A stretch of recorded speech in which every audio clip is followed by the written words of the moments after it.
Dear listeners and viewers, mostly listeners I suppose, as the obligatory video material, which in my case consists only of some screen or window filling photographs, is not the main object of my uploads.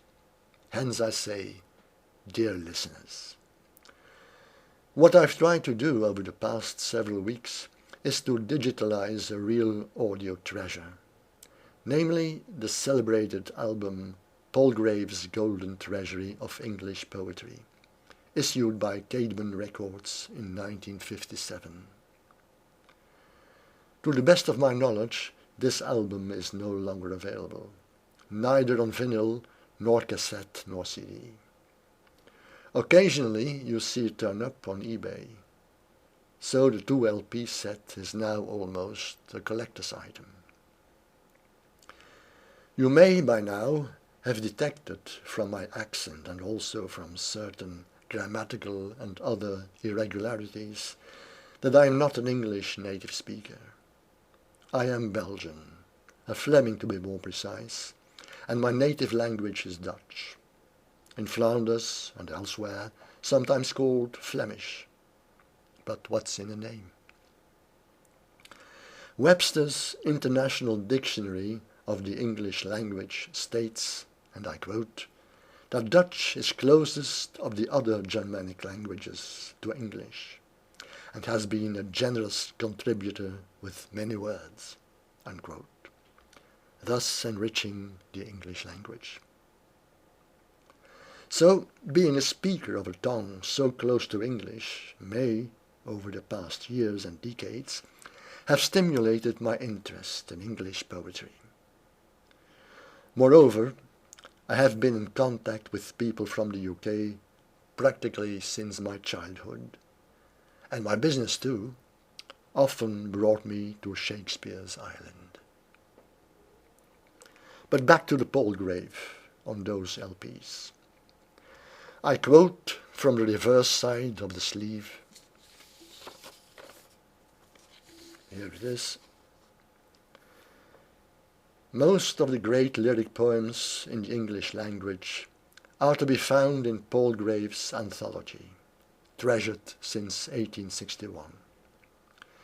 Poems which came after that date are of course not here.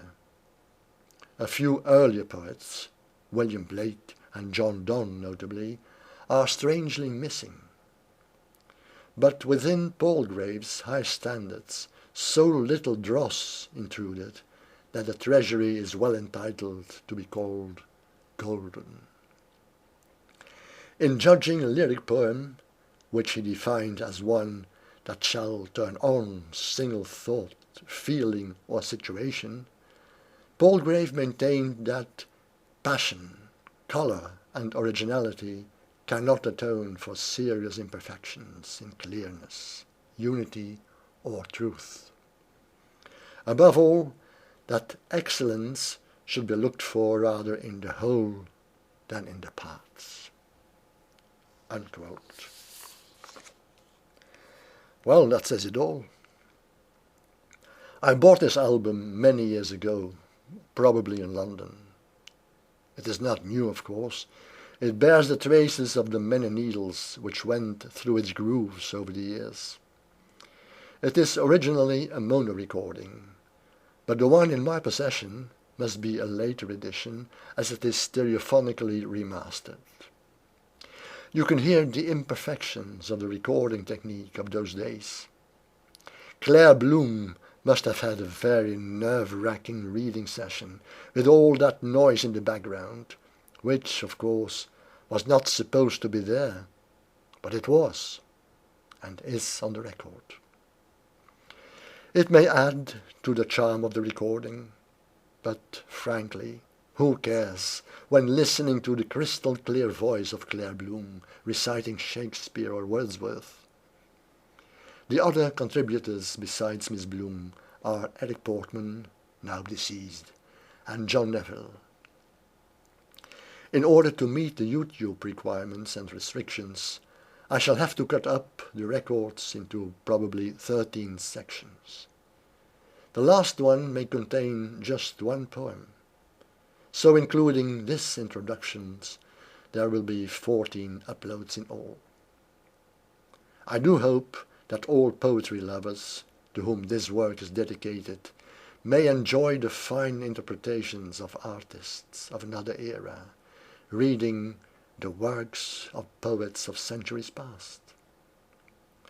I must add, though, that it was practically impossible to find the correct volume balance for the hard and loud voice of Eric Portman, the velvet soft sound of John Neville, and the bell-like ring of Claire Bloom. Add to this that YouTube has the habit of reducing the upload volume quite a bit, and you will notice that some passages of the uploaded recording may in fact be too quiet.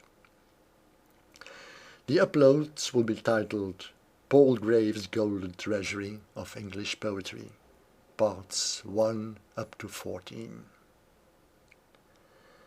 As a curiosity, and without, I hope, sounding too pompous, I would like to start this anthology with the last poem of the set, but here read by myself. It is Dover Beach by the Victorian poet Matthew Arnold.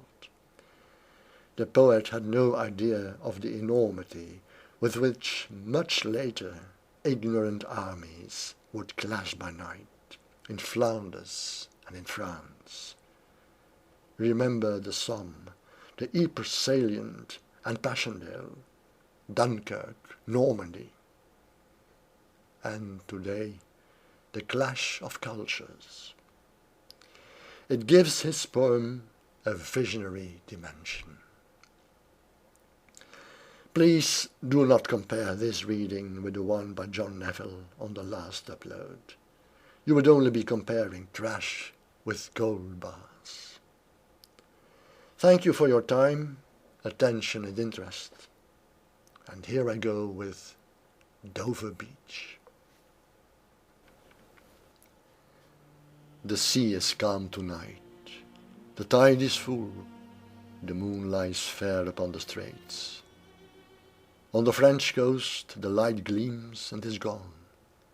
The cliffs of England stand, glimmering and vast, out in the tranquil bay. Come to the window. Sweet is the night air. Only from the long line of spray where the sea meets the moon-blanched land. Listen, you hear the grating roar of pebbles which the waves draw back and fling at their return up the high strand. Begin and cease, and then again begin, with tremulous cadence slow, and bring the eternal note of sadness in. Sophocles long ago heard it on the Aegean, and it brought into his mind the turbid ebb and flow of human misery. We find also in the sound a thought, hearing it by this distant northern sea. The sea of faith was once too at a full, and round earth's shore lay like the folds of a bright girdle furled. But now I only hear its melancholy, long withdrawing roar, retreating to the breath of the night wind, down the vast edges, drear and naked shingles of the world. Ah, love, let us be true to one another, for the world, which seems to lie before us like a land of dreams, so various, so beautiful, so new, hath really neither joy, nor love, nor light, nor certitude, nor peace, nor help for pain. And we are here, as on a darkling plain, swept with confused alarms of struggle and flight, where ignorant armies clash by night.